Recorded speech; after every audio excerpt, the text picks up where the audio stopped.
Apa ciri-ciri mereka yang darahnya sudah mulai rusak, pembuluh darahnya sudah mulai tersumbat? Ya kaki gampang kesemutan, gampang baal, kebas-kebas. Kalau di kepala yo sering migrain, leher kenceng, tubuh lemah. Kalau terjadi sumbatan di jantung akan nyeri dada, sesak dan seterusnya. Itu menunjukkan bahwa sudah terjadinya kerusakan darah dan pembuluh darah. Pertanyaannya lagi, apa yang menyebabkan kerusakan darah dan pembuluh darah? Sehingga terjadinya kerusakan di sel-sel kita. Penyebabnya karena faktor radikal bebas. Tolong ini diperhatikan, ini penting sekali ilmunya. Radikal bebas. Radikal bebas itu satu molekul yang kehilangan pasangan elektronnya, sangat reaktif. Kalau nempel di sel, sel kita rusak. Entah itu sel darah merah, entah itu sel darah putih, di mana sel darah putih kita tahu sebagai antibodi tubuh kita, entah itu di pembuluh darah. Kalau terjadinya kerusakan di pembuluh darah, ya akan terjadi peradangan. Ini bahaya sekali. Kalau terjadinya peradangan atau inflamasi terjadi di pembuluh darah kita, ini yang menyebabkan pembuluh darah kita menjadi rusak. Yang pada akhirnya kolesterol, zat-zat sisa itu mengendap di tempat terjadinya peradangan tadi, sehingga terjadi yang namanya plak atau sumbatan pembuluh darah. Nah, radikal bebas itu terbentuk akibat proses oksidasi. Tolong perhatikan lagi. Oksidasi ini apa? Oksidasi itu contohnya kalau di luar sana besi berkarat. Berarti tubuh kita bisa karatan ya. Proses oksidasi terjadi secara alami Bapak Ibu sekalian. Bisa kita bernafas, beraktivitas, saya berbicara, bahkan kita tidur terjadi proses oksidasi. Ya. Karena manusia tidak bisa menghindari proses oksidasi, Allah sudah menciptakan obatnya ada dalam tubuh kita. Diproduksi tanpa Bapak Ibu sadari sejak kita kecil, ya, di saat kita lahir di dunia sampai nanti kita mati. Ada obat dari segala macam obat, rajanya obat sebagai benteng pertahanan pertama yang dapat menetralisir terjadinya oksidasi. Kalau tidak ada obat ini, 5 menit tubuh kita rusak, Pak. Namanya antioksidan, betul.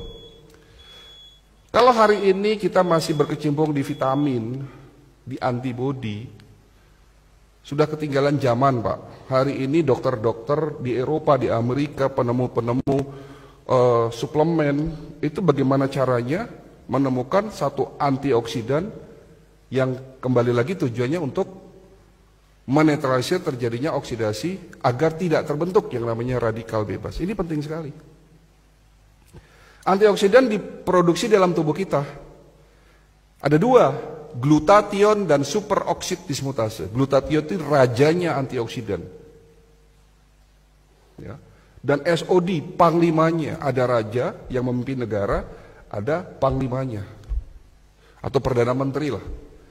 Jadi yang menjaga tubuh kita itu sesungguhnya bukan antibodi. Antibodi itu benteng pertahanan kedua, Pak. Benteng pertahanan pertama namanya antioksidan, glutathione dan superoksid dismutase. Namun setelah usia Bapak 40 tahun, produksi antioksidan, glutathione dan SOD menurun. Makanya itulah yang disebut tua. Menurunnya produksi antioksidan. Sehingga pada saat usia 40 tahun dan terus bertambah, terjadinya oksidasi yang tidak diimbangi dengan produksi antioksidan, sehingga terbentuk yang namanya radikal bebas. Dan radikal bebas inilah yang mulai merusak pelan-pelan sel-sel tubuh kita. Sudah mulai jelas ya Pak? Sudah mulai jelas ya? Oke. Tapi Allah Maha Baik. Allah bukan hanya menciptakan antioksidan dalam tubuh kita, tapi juga sudah menyiapkan plan B-nya. Menciptakan antioksidan ada di sekitar kita sebagai obat, sebagai penawar. Ada di mana? Ada di buah dan tanaman herbal. Yang di mana antioksidan itu disebut sebagai prajurit-prajurit antioksidan. Jenisnya ada ratusan. Contoh, resveratrol, antioksidan yang dapat mencegah dan mengobati penyakit darah dan jantung, stroke. Ada di buah yang berwarna merah keungu-unguan. Buah apa itu? Anggur, blueberry, strawberry, buah delima. Terong bukan buah, Pak. Ya. Tapi ada juga buah yang banyak mengandung antioksidan resveratrol. Selain itu juga banyak mengandung antioksidan lainnya. Tapi mungkin buah ini dianggap sebelah mata oleh kita. Padahal ini rajanya buah yang ada di Indonesia. Mungkin kalau delima susah, blueberry susah. Tapi buah ini ada di Indonesia. Namanya buah jamblang. Oke, jamblang bagus. Tapi ada yang lebih baik dari jamblang. Apa? Buah manggis, Pak. Kapan terakhir makan buah manggis?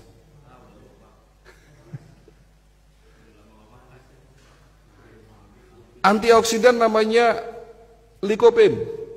Dapat mencegah penyakit prostat. Bapak-bapak yang sudah mulai susah kencing nih. Kencingnya tidak tuntas, netes lama. Kemungkinan sakitnya prostat. Dapat dicegah, diobati oleh lycopene. Ada di mana? Buah tomat dan semangka. Tomat dan semangka, makan tomat dan semangka tiap hari. Antioksidan namanya bromelin, dapat mencegah penyakit kanker, tumor payudara. Ada di mana? Buah nanas. Bilang sama ibunya di rumah kalau pengen tidak kena penyakit kanker payudara, makan nanas tiap hari. Dan nanas juga dapat mencegah penyakit osteoporosis karena mengandung kalsium yang sangat tinggi. Untuk mencegah penyakit Alzheimer atau pikun, makan buah alpukat. Untuk mencegah penyakit batu empedu, makan buah apel, dan semua buah mengandung prajurit-prajurit antioksidan. Siapa di antara Bapak Ibu yang setiap hari makan minimal 3 jenis buah-buahan? Siapa di antara Bapak Ibu yang dalam waktu 1 minggu tidak makan goreng-gorengan?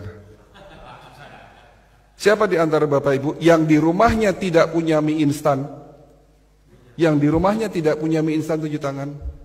Dan siapa di antara Bapak Ibu yang sudah meninggalkan gula pasir?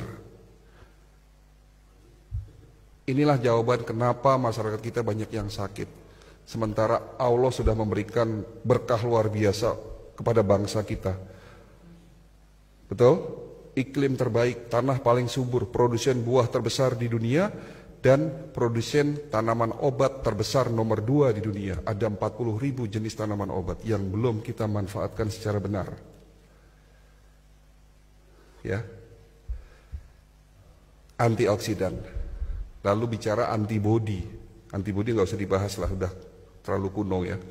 Tapi itu juga penting, di mana benteng pertahanan kedua adalah antibodi. Dan benteng pertahanan ketiga, ya, proses yang paling penting dari semuanya itu adalah regenerasi sel. Kenapa penyakit diabetes nggak bisa sembuh-sembuh? Ya karena obat yang selama ini kita minum hanya sekedar nurunin gula. Tapi yang harus dilakukan, lakukanlah pengobatan secara holistik. Dibersihkan tubuh kita dari radikal bebas, dinetralisir proses oksidasinya, tentunya dengan herbal golongan fitofarmaka yang mengandung senyawa aktif antioksidan, ya. Lalu dikuatkan imunitasnya dan diberikan herbal atau suplemen yang memiliki fungsi regenerasi sel.